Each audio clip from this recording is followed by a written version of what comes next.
Hi everyone, it's Mr. Eckersley. I'm going to show you how to access a Jamboard really nice and quick because lots of teachers are using this in lessons and I think it's a really good tool that you really should be engaging with.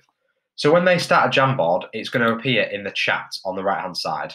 And on a mobile phone, the chat comes up.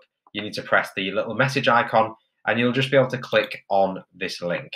I would recommend, if you are using a mobile phone, to download the Jamboard app. It's free on both app stores for you to access. And what this means is on a phone or a tablet, it'll open much quicker. If you're on a computer like I am here, it will just open in a separate tab like this.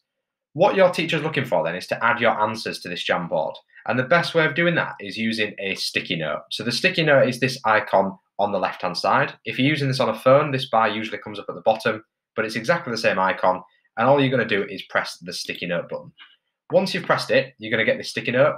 The teachers might ask you to color code them. So you get to choose these colors here. So for this one, I'm just going to pick blue. And then the question, the teacher might verbally say it and ask you to write something down, categorize them, so put them on one side or the other. Or for this one, we're just going to put my answer. And what that means is I'm going to write on this post-it note my answer and I'm going to press save. What I can then do is I would recommend just putting one on at a time. So now pressing cancel. And what you can do now is you can drag this around. So what the teacher might ask you is just to put them somewhere out of the way so the teacher can see everyone's answer, which is just drag and move around here.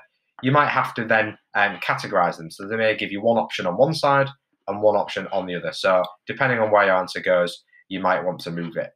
The teacher might also be using two different screens for Jamboard.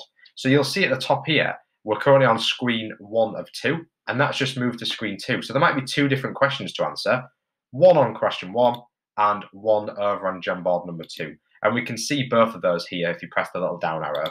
So it depends what the teacher's asking you to do.